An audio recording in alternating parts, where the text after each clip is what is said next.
Nah, di sini kita isi nama bisnis kita lagi supaya di pencarian Google apabila mencari tempat kita akan langsung muncul. Ya, kita isi. Lanjutkan. Nah, di sini ada 3 pilihan untuk memilih jenis bisnis ya. Karena saya belum melakukan retail online, belum memasarkan secara online, jadi saya hanya bisa menerima delivery order dan pelanggan juga bisa datang ke toko saya.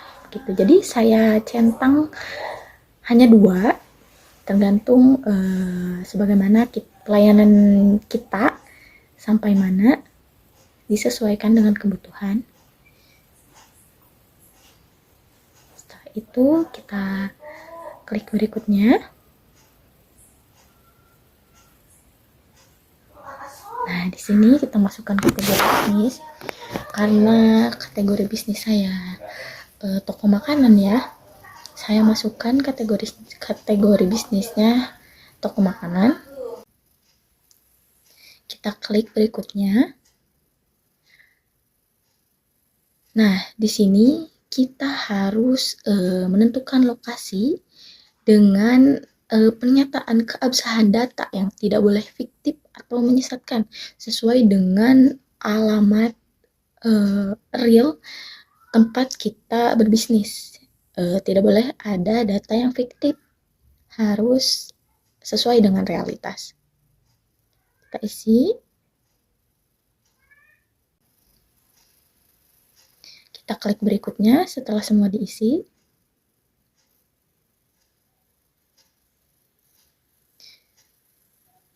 Nah, di sini ada tempat yang mungkin sama ya dimsum, tapi karena ini bukan tempat alamat kita berjualan, kita klik ini tidak cocok karena memang bukan alamat kita. Kita klik berikutnya.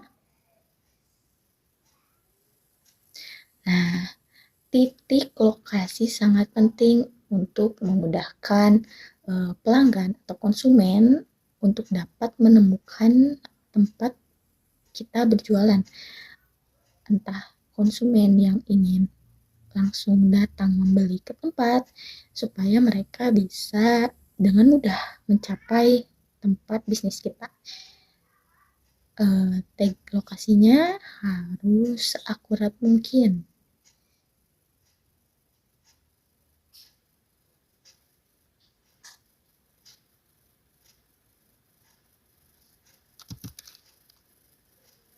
Nah, apabila sudah, kita klik berikutnya, kita isi nomor telepon supaya pelanggan dapat mudah apabila ingin menghubungi kita lewat data yang muncul di aplikasi Google atau Google Maps, dan nomor tersebut harus aktif ya teman-teman.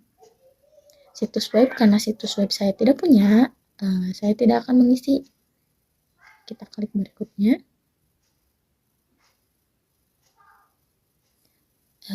Kedua kotak tersebut dicentang, lalu klik lanjutkan.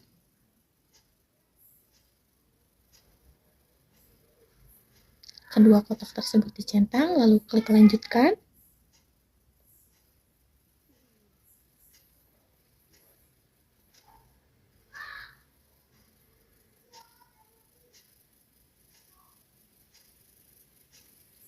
Nah, setelah ini kita akan dimasukkan ke lampiran verifikasi.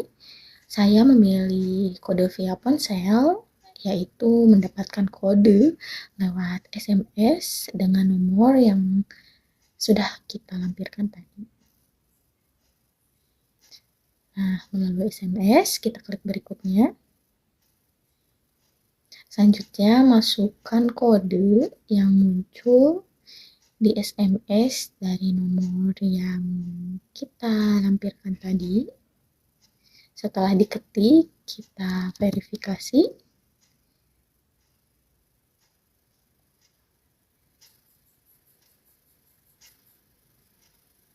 Kita klik berikutnya. Di sini setelah kita memasukkan kode verifikasi oleh Google akan ditinjau lebih lanjut 5 hari ke depan. Setelah itu kita akan disuruh untuk mengisi jam kerja sesuaikan dengan waktu kita berjualan sesuai dengan realitas kapan kita akan buka, kapan kita akan selesai berjualan atau tutup, semisal hari Minggu libur. Intinya disesuaikan dengan hari apa saja dan jam apa saja kita berjualan.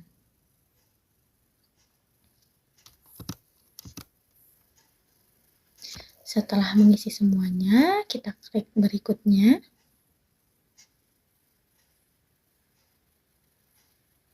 Nah, di sini kita di deskripsi bisnis harus menjamin bahwa spesifikasi, harga, dan ketersediaan yang ditulis itu benar. Ini adalah perlindungan utama bagi konsumen dari iklan palsu. Pernyataan tersebut berada di pasal 28 ayat 1.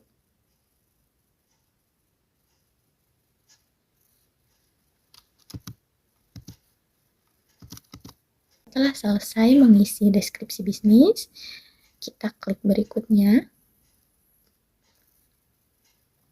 Di sini kita akan melanjutkan untuk menambahkan foto toko agar saat pelanggan atau konsumen mencari toko kita di Google Maps, mereka bisa melihat produk kita, menu kita, supaya setelah mereka melihat-lihat bisa langsung menghubungi kita untuk pemesanan. Nah, di sini saya menambahkan 3 foto ya. Dalam foto tersebut terdapat foto produk dan juga daftar menu beserta daftar harganya, supaya pelanggan dapat langsung memesan dan sudah mengetahui harga jual yang saya tentukan. Nah, foto-foto tersebut juga harus bebas dari hak cipta dan melanggar kesusilaan. Pernyataan tersebut berada di pasal 27 supaya serta menjadi representasi produk yang jujur. Selanjutnya kita lewati. Lanjutkan. Kita klik I'm not a robot untuk verifikasi bahwa kita bukan robot ya. Nah, pada akhir pengisian formulir kita akan dibawa ke laman bisnis saya. Di sini kita harus menunggu sampai 5 hari kerja. Di sini kita harus menunggu sampai 5 hari maksimal karena Google perlu memverifikasi keabsahan data yang kita isi apakah benar atau tidak, supaya pihak Google bisa menindaklanjuti untuk memunculkan tag lokasi di Google Maps. Setelah menunggu beberapa hari, kita cek terus-menerus di Gmail karena pasti akan ada pemberitahuannya. Setelah ini kita hanya tinggal menunggu saja. Sekian tutorial yang dapat saya berikan. Jadi keterkaitan utama antara UU ITE dengan pelaku bisnis terletak pada aspek keabsahan informasi, akuntabilitas pelaku usaha, dan perlindungan konsumen di ruang digital. Sebagai seorang pelaku bisnis, membuat Maps lokasi bisnis dan Google Bisnis sangat memudahkan pelanggan untuk menemukan bisnis kita. Namun, seorang pelaku usaha harus menaati undang-undang mengenai informasi dan transaksi elektronik sebagaimana informasi yang dimasukkan seperti lokasi, jam buka, foto, deskripsi produk, merupakan informasi elektronik dan dokumen elektronik yang sah di mata hukum. Pernyataan tersebut berada di pasal 5 UU ITE. Wajib menjamin akurasi dan kebenaran informasi agar tidak dianggap menyesatkan atau merugikan konsumen. Sekian tutorial yang dapat saya sampaikan. See ya di video selanjutnya.